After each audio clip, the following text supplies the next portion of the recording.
we're going to be meeting one of our star students as well. The title of this webinar is How to Become a Cybersecurity Professional, and we're going to be speaking to Karine, who's transitioned into cybersecurity after 15 years in marketing and sales. So we'll hear a bit about her story. Thank you for all the questions that you've also sent in as well. We've got a senior career consultant and team manager, Corey, to answer some of your questions, along with Julia, who heads up our career services team, which is a real exclusive part of becoming a student at Learning People. So we'll find out about that in a minute. I'm Jono. I'm head of marketing here at Learning People. You may know about us, you may not. So just a very brief overview of who Learning People are. We have over 40,000 students worldwide. We've got homes in Christchurch, in Sydney, in Brighton, and also in Dublin, and we're expanding very, very quickly. What we offer is career-based education. Okay, so we're all about getting people into new careers, whether it be a career change, whether it be upskilling, you want a fresh start. It's all about learning the hard skills as well as the soft skills, getting your certifications, and then placing you into a position. And we've got a 93% employment success rate as well, which we're really proud of. Now, cybersecurity probably needs no introduction. The global demand is exponential. Recent stats show that there's a 0% unemployment rate, and for every 3 positions available, there's only 1 certified professional to fill those positions. So the demand is absolutely mega. Now you're probably at different stages of your researching. Some will be further down at the researching stage, but predominantly I would say that you're here to kind of learn new skills, progress your career, and probably ultimately earn more money as well.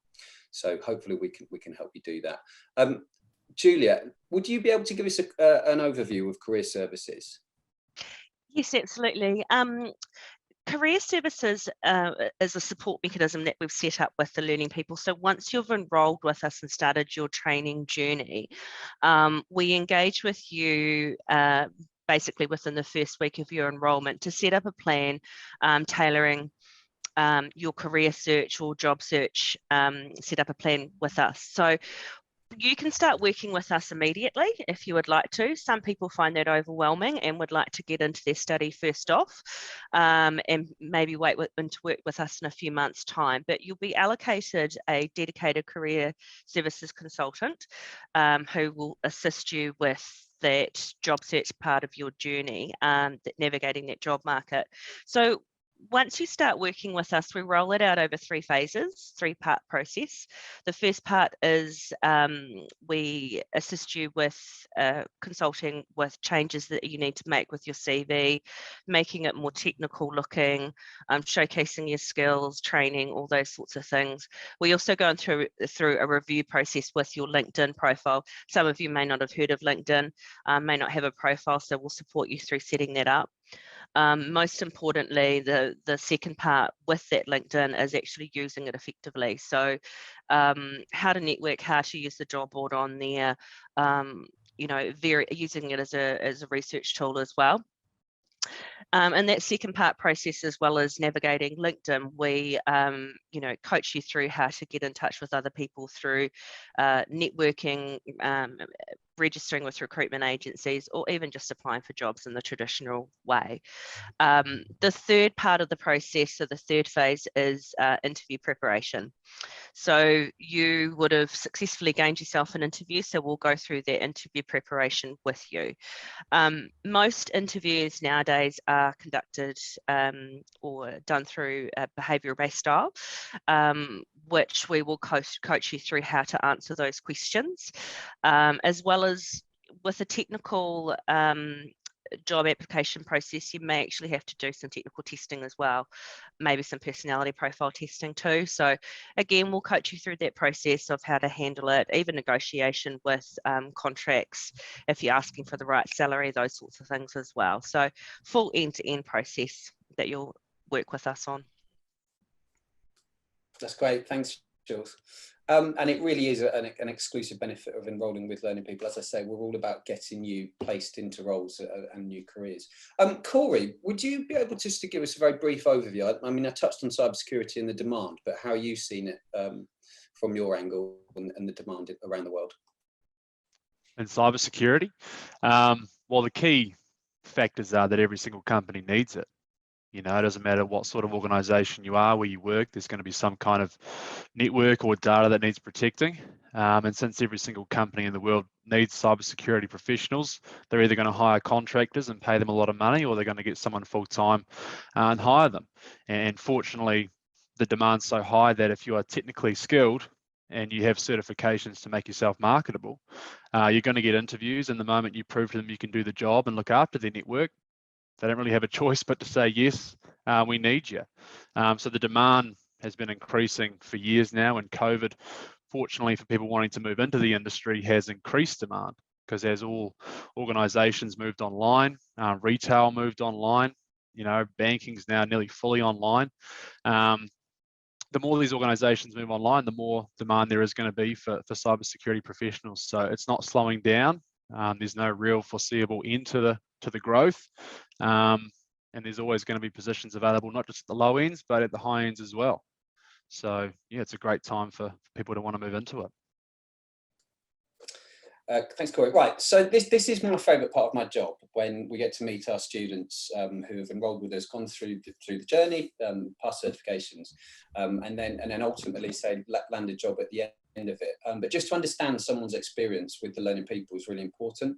And Karine decided to move into cybersecurity after 15 years in a marketing and sales position. She was offered 2 roles in tech security before accepting recruitment. And Karine declined one, as it involved shift work, and the other one fell through due to COVID. So we'll come on to that in a moment. And she was offered a job on $115,000 Australian salary, which is also turned down. So I'd start by saying hello, Karine. How are you? Good, how are you? We're good, thank you very much. Thanks for joining us. I'm looking forward to hearing about your journey.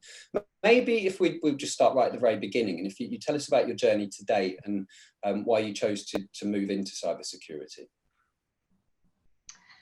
Well, I thought that I'd kind of been around my roles in marketing. I did see pretty much the marketing from, you know, the press and radio, TV ads to social media. And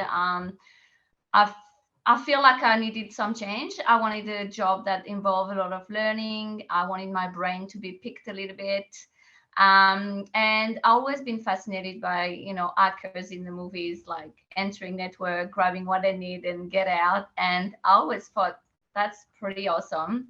I mean, you know, it must demand a lot of skills. And I thought, you know what, you could probably learn that. After all, it's, you know, just about learning. So yeah, I just started like that. And with learning people, I pretty much learn everything from scratch, and pass my CompTIA A+, Network Plus, Security Plus, Pentest Plus, and the CEH from EC Council in 18 months.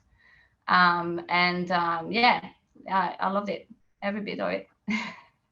I mean, that's a really cool story. But did you have any fear going into it, thinking you're not technically skilled, or were you just like, I can do this? Well, I guess a little bit. And my husband freaked out. He was like, oh, that's only for like people that are born with these skills. You can't do that. And I'm like, no, I'm pretty sure you can learn everything. If you put your mind to it, you can learn anything. And I've spent my life doing that, thinking that if I had a dream, I had to achieve it. And that's why I came to Australia as well, being French. So no, I had no doubt I could manage. I knew that I had the brain as well and the problem solving skills. So no, I'm a good student as well. So that helps. Absolutely. You've got to, you know, you get in what you put out, and over the 18 months, you've passed a lot of certifications to get you to the level where you have. Now, did you find them challenging at all, or was it pretty plain sailing? No, I think every one of them was challenging. But the more I learn and the more I practice and the more I pass the sets, the more I knew I could do it. The hardest was the CompTIA A+, because it's a 2-part cert. And it's literally, you learn everything in IT, like from cables to Wi-Fi, a lot of data to enter your brain. So I did spend already a good 5 months on this one to pass the cert, but I passed it first go. And yeah, I did take a lot of notes. I've got like 3 folders full of notes because I was studying very hard. But yeah, no, I think every one of them had their own challenges, but with every one of them I learned more, and I was kind of more addicted to it. So I just went for it and grabbed each and every one of them, and that was cool. So why did you think about online training over another type of training? Why did you end up at Learning People? Well, I've got 2 kids, 6 and nearly 8, and to be honest, going to uni, like, there was no way I could do that. Plus, you know, I think I always, like, I learned online with La Trobe University when I was in doing my Bachelor of Business, and I knew what it involves, like online learning. You need to be dedicated and motivated, but I am. So I didn't find that being an obstacle. And online learning provides so much advantages compared to going to campus. That, yeah, I knew it was for me from day one. So it fit around your lifestyle with your children, and you were able to manage the hours of study effectively. Yeah, you do it at your own pace. You log in. I had my office set up at home, so I could, you know, I logged in, do my course, take my notes, same as if you got a teacher, really, but you do that on your own time, at your own pace. There's stuff that you can't really comprehend. You can go back and do the video again. You can still ask questions if you get stuck, which it happened to me only on rare occasions, but you can still ask questions to the email provided, and they answer quite quickly. So overall, it was pretty good. And then you can just practice the exams to make sure that you've got the skills and the knowledge required to pass the exam. So no, I found no difficulty, and I think it was like the fact that it was online was just very good for me. Yeah, like you said, for my lifestyle, remote and everything. Yeah. That's a really important part of the training that we have. You know, you practice exams to get you to a level where you're passing before you go and sit the exams as well. So let's move on to your position now. So there was a couple of positions that you turned down, and so you're working in recruitment now. Yeah. So what's your actual role in recruitment? So I'm a consultant. I'm a 360 recruiter. So you talk to companies about potential roles they have open, and then you try to find the talents for these roles. So yeah, pretty much you can talk to a lot of different companies in a lot of different industries. Pretty much all industries now require cybersecurity. I'm specialized in cybersecurity, so my company's got 15 consultants. Each and every one of them specialize in an area of IT. We specialize in IT, so I'm the one specialized for cybersecurity roles with one of my colleagues, and so yeah, pretty much I'm talking to cybersecurity experts every day, all day long, which is great. I learn a lot about the market and about the career path, and yeah, and I can use my technical skills on a daily basis to talk to these people that are so happy to have somebody that understands what they're talking about. Yeah, it's really interesting to hear, because you would think after getting your certifications, you go direct into a specific cybersecurity role, and you've kind of gone in a slightly different direction. But it must be quite a niche job to be, you know, a trained professional with the certifications and be able to support people getting into roles, which must be really interesting as well. The other part that I'm interested in is the 2 roles that you turned down for various reasons. That just shows that the demand is so great, and that you were very well, people wanted to employ you, right? So what was the process like before getting the job in recruitment? Did you have interview processes? Yes. So it was a journey. My career, my job search. I did have I turned my very first job was a SOC analyst role. So a SOC analyst is an analyst that's going to work like the network is monitored, and there is an analyst to see if there's anything, any alert that is actually a danger for the network. And well, you need to do that 24/7. Like most of the SOC work on a 24/7 basis, 7 days a week. So usually it's a shift role, which was okay to start with, but then they changed the part that you could do at home. So I turned it down because I couldn't do the weekends at home. I was happy to work around the night and everything, but I couldn't have the weekends at home, which was kind of painful for the family, just on a kind of kids basis. Yeah. So that's the one I turned down, which, yeah, it was kind of a bittersweet. Like they didn't really, it was okay, and then it wasn't, so a bit of a letdown. And especially because I was also on another, like recruited like in an interview process with another company for a pen testing training kind of junior role. They would train the pen testers, and after 6 months you would find out if you can get the role. So I had to turn that and say no for that role, and then that role didn't come through. So that was one. And then I nearly got recruited for a compliance position. So in cybersecurity, you've got the SOC analyst, and you've got the offensive security as well, which is the pen testing. And then you've got the GRC governance compliance side of cyber. So this role was for compliance, and it was for the submarine project with the French with the French company. Unfortunately, this role literally took the water. It just went, yeah. So when the government pulled out this project with the French, this job kind of fell. So I didn't get the role. And then, well, recruitment came just because I commented on a post on LinkedIn.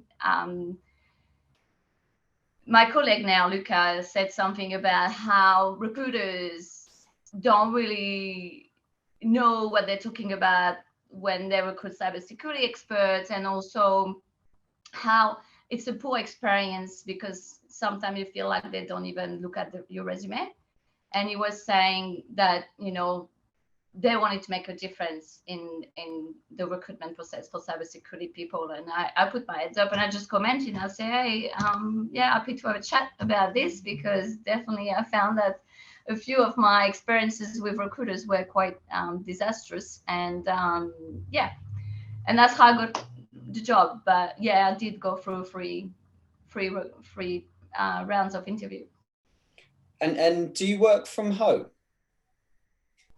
I do have an hybrid work environment. So I work from home 2 days a week and 3 days from the office.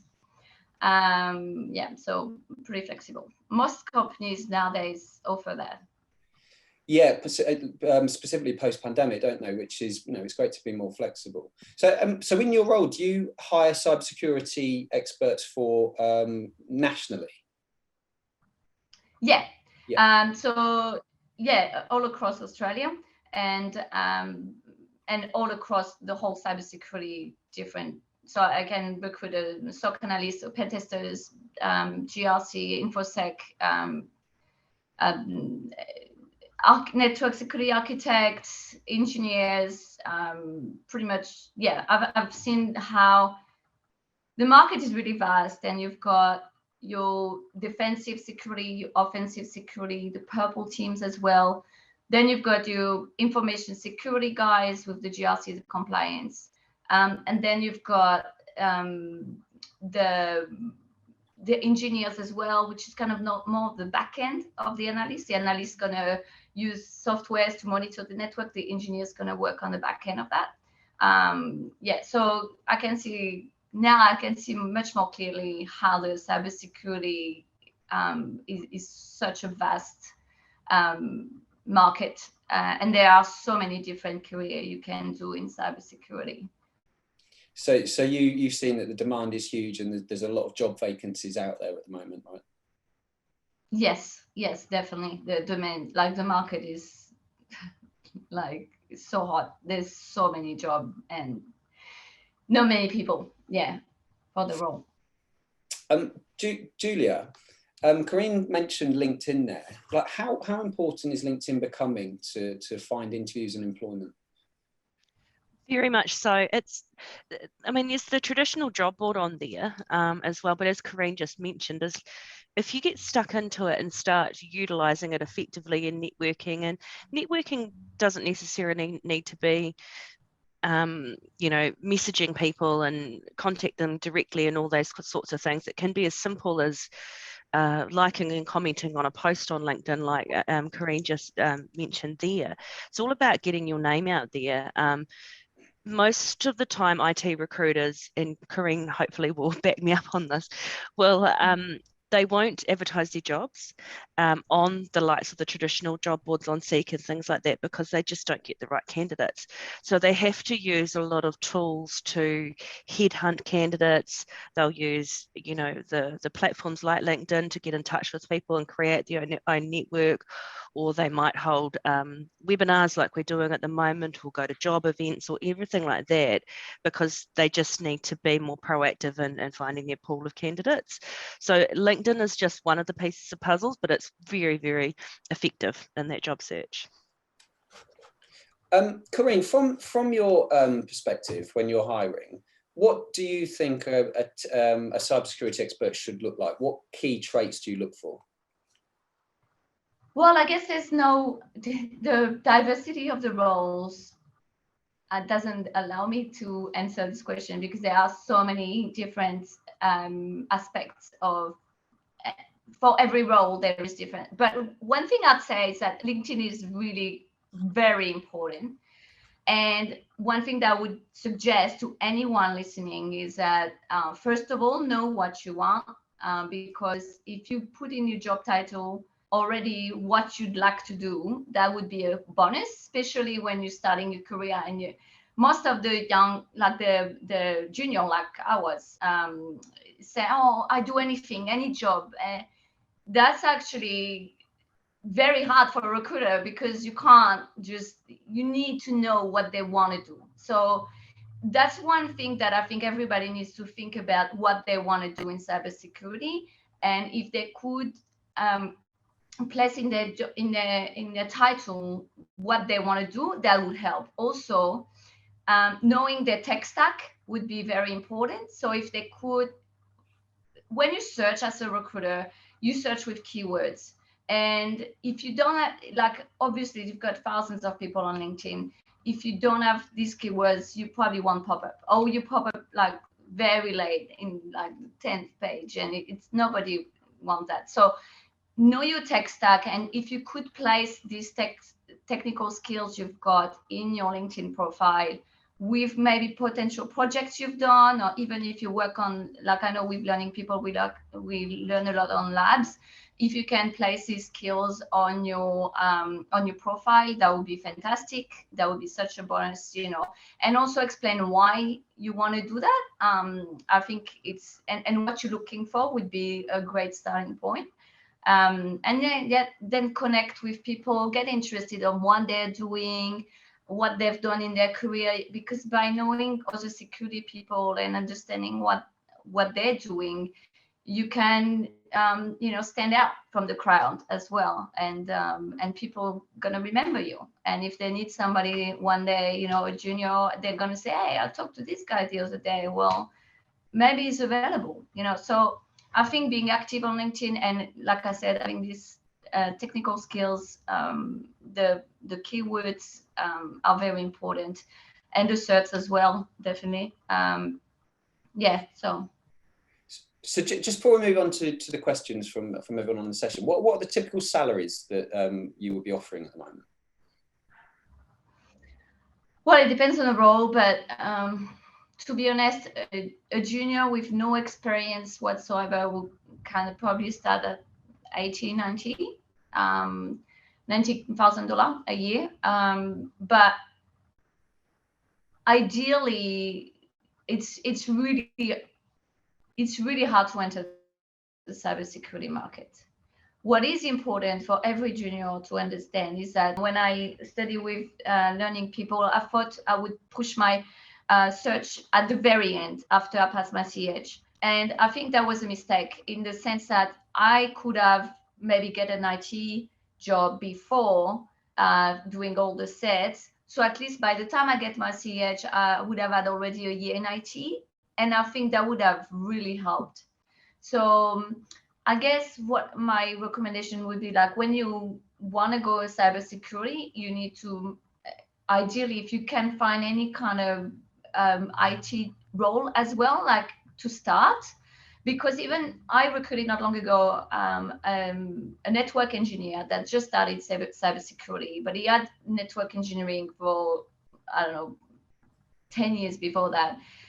But you could have only like a year in network and then go to cyber, and still you'll be more relevant than somebody that's got nothing. So I just feel like, because the learning doesn't stop, if you, as soon as you can, if you can even get, you know, the local IT shop or the school or anything that can brings you hands-on and in IT, I think it would be helpful to kind of then, once you've got all your certs, open the door a bit wider. That's I'd say. Oh yes, so the salaries just keep progressing up and up with the more certifications. Oh yeah, yeah. I recently came across somebody that within 2 years he got to nearly 200K, but he was very good at what he was doing. But yeah, that's tell you that, yeah, as soon as you start getting a little bit of experience, you're very sellable. Well, that's a nice segue into the first question, which comes from Dave. I think Corey's best to answer this. Dave says, what certifications are best for a beginner? Definitely CompTIA. For all of our career changes, we start them with the CompTIA suite. So the A+, Network Plus, Security Plus at the very least. Reason being, you don't have to look very far to see how good the CompTIA Security Plus is. Any best certification list you read is going to have CompTIA Security Plus on it. Reason being, it's half theory, half practical. Teaches you technical skills that you need for the jobs. You obviously wouldn't start with that. Because you're a career change, you need to go through the basics first, and you cover that in your CompTIA A+ and your Network Plus. So it starts from very, very basic stuff, you know, printers, hardware, software. Network Plus, you're moving into the more, obviously, networking side of things. And then Security Plus, you're learning how to secure everything at a very, very broad description of the qualifications. But anyone moving into the industry, it's CompTIA without question. Just following on from that, I spoke to James Stanger from CompTIA yesterday, who's their chief technology evangelist, who works with us a lot as we're a platinum partner of CompTIA. And he's going to be hosting a webinar talking about cybersecurity at a time of war, which we've booked in for June. So I'll send the link out when we've got all that sorted to everyone on the session, but that should be super exciting. Julia, this comes from Jared. What are some tips to help showcase experience and projects on a cybersecurity resume? Look, where we start off with your cybersecurity CV is that most of our students are career changers, so they don't have a highly technical background. So really the first part of your CV, the first page, is going to be the most important, that we can really showcase and your objective, your training, your skill set that you've gained through your training and your certifications that you've achieved, making them quite technical. And then we'll go into your background and experience, and that might not be tech-based, but you've also got to remember that a lot of your previous experience or current experience, even if it's non-technical, is all going to be transferable over to the next opportunity. You're learning your technical skills through the training, but you've also got your work experience. So those transferable skills will be your communication skills, your time management skills, all those sorts of things that make you a good employee, that a company will look at when they're hiring you as well. But throughout that CV, we can put your projects under certain areas, as Karine said before, you know, projects and things like that you were doing throughout your training, or if you worked on a particular IT project within that role, we would put it under that area as well. But we would guide you through how to how to do all that too. And sometimes it's a very much a to and fro kind of process. Like we will consult with you to change it, but then it's still not looking quite good enough. So then we will go through and advise additional changes. So it's a bit of a process. Karine touched on this before, one for Corey. This comes from Noah. Thanks for your question, Noah. What are the differences between university training or getting certified with learning people? What do employees look out for between the two? Very common question. If anyone's been to university, you'll know that the way they're structured, you kind of do a little bit of everything. And in IT, if you do one course on Python, one course on logic, one course on binary code, one course on networking, if you're doing tiny bits and pieces of different areas of IT, you're not really that good for anything. You're far better off picking an area and mastering it if you want to move into an industry. And the problem is when you finish university, you end up with a Bachelor of Science in computer science or IT, whatever it could be.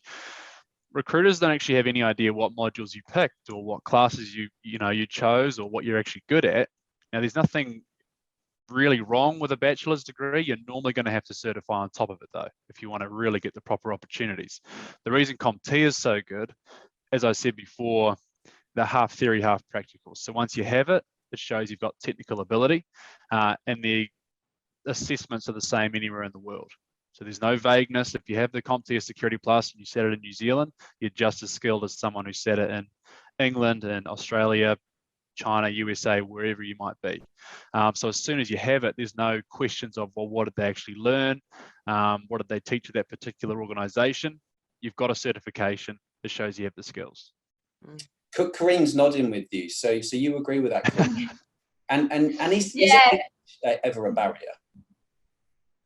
No, to be honest, when companies recruit in cybersecurity, they're looking at experience. They don't really care if you've got a degree. What I look for is the experience, if they've got the certification, what kind of certification they've got, because then you can see what they've been doing, because you've got a lot of different certifications, from firewall certification, Cisco, like there's so many of them, that when you look at the cert, what the path what kind of path and thought process they've put into the career somehow. So just looking at this different set they've got through their career path, I can tell what they've been doing as well. So certification definitely help. And like Corey say, I think that's a very good point, that in uni, that's right, you can have a Bachelor of Computer Science, but that's right, you don't know what they've been doing. Like, I don't know the curriculum of this Bachelor, but I know that when somebody did the CISSP or Security Plus, CH, I know what this is about. And it's definitely certification help.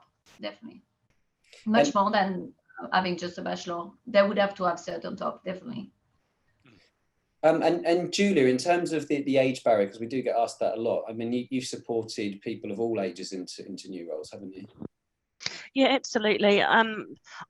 Personally, I haven't seen an age barrier, because the students that are studying with us, most of them are career changers. So, they're not just straight out of school. We do have people like that, but most of them are career changers. So we do have a very broad spectrum of age of people looking for work. Organisations are going to look for different things as well. Some people are going to want you to be that Google-esque sort of young dynamic environment and all that kind of stuff, where other people want the safe and steady mature workforce. So it's just going to be dependent on their organisation and what they're looking for. And it doesn't, it can be 25 right through to 55. I'm just conscious of the time. This has been a fascinating session. A couple of questions for you, Karine. One is, what would you say to everybody on this session looking to start a career in cybersecurity? What should they do? Well, I'd say first, why you want to do that. I think it's really important, because if you've got your why, you can go a very long way, and that's why it's going to keep you motivated up till the end. If you don't know why you're doing it, you need to find first why you want to do it. That's my number one, I think, because that why keep you motivated throughout the journey. And also just I think it's about being very open-minded, and learning. It's a great experience. So I've done it not thinking really what kind of job I'm going to find at the end. I've done it because I really wanted to learn about it, which I think really helps the process. Because if you do it for, I want to be there because there's a lot of job opening, and of course that helps, but you need to be willing. Like there's a lot of ads you'll see, job ads they want people that are passionate about it. So they want people that, and I got passionate as I was going through the learning as well. Like the more you learn, the more you're like, oh, this is awesome. And then you're even more passionate about it. But I think having your why and being passionate about what you're learning is really important, before even thinking where you want to go. And then as you go, you need to start defining what you want to do with this knowledge and what kind of job you'd like to have. But yeah, definitely, I'd say you need to be motivated and passionate about what you're learning. It's great advice. So finally, would you say it's been worth the investment? Sorry, what was that? I said, would you say it's been worth the investment? Yeah, every penny. Yeah, it was great. I loved it. From the moment I started, the whole learning process. Like, yeah, I've learned so much. I've everything. And then even like, even going through the jobs, and like, now I can talk to so many different people. And if I want, I can go back to cyber as well. I can continue learning. Like, I love what I'm doing. I love this. I love cybersecurity. It's a very interesting and ever-changing. You learn so much. Like, even like you can find, there's a lot of podcasts actually about cybersecurity that you can listen to. I would suggest to any one of them to kind of look at a few of them, like Darknet Diaries, and like they're so very cool one. That very fascinating world, cyber. Yeah. It's great to hear how passionate you are in your enthusiasm, and you've put in so much hard work. So you deserve the career that you're starting on, and I'm sure you're going to go a very, very long way. Do keep in touch with that. The other question that I forgot to ask was, what's your favourite cybersecurity film? I don't have a cybersecurity film. I just no, I don't have. Actually, I did see a few, but I don't have, like, there's not that many to pick a favorite. I just like any kind of show that's got some type of hacker and researcher, and I love it. Investigation, and I like that well. Like, not just the forensic, but also the pen testing part of it. I like it. So. That's great. I think in summary from this session, we can see the demand is absolutely massive in nearly every industry needs a cybersecurity professional. Corey, maybe if we could just finish up, and if you could give everyone, or tell us what we need to do if you want to get in touch and have a career consultation. Well, a few ways. Easiest way is to go to our website, learningpeople.com. Have a look through some of our collections. If you're getting lost, you can leave your details and one of our team will give you a call. It takes anywhere between 15 to 30 minutes. We basically find out, where you're at now, what your motivations are. As Karine was saying, it's all about your why. Some people say, I just want to get into cybersecurity. Well, we want to make sure you have a good training experience and that you're actually moving into something that you want to move into. So we'll have a discussion about why you want to do the training, why you want to move into a higher paying job or whatever it could be. And then we'll make some pretty well-informed decisions for yourself and your career. But just go to our website, leave your details, and we'll get in touch. Fantastic. Thanks, Corey. Thanks, Julia. And a special thanks to Karine. I'm sure you've inspired everyone on here to make that next step and get in contact with us. Do keep in touch and tell us about your career progression. And then we'll send this recording out later on. It will be this morning for everyone in Australia and New Zealand, tomorrow morning. And yeah, we look forward to speaking with you very soon. Have a lovely rest of your evening. We'll speak to you soon.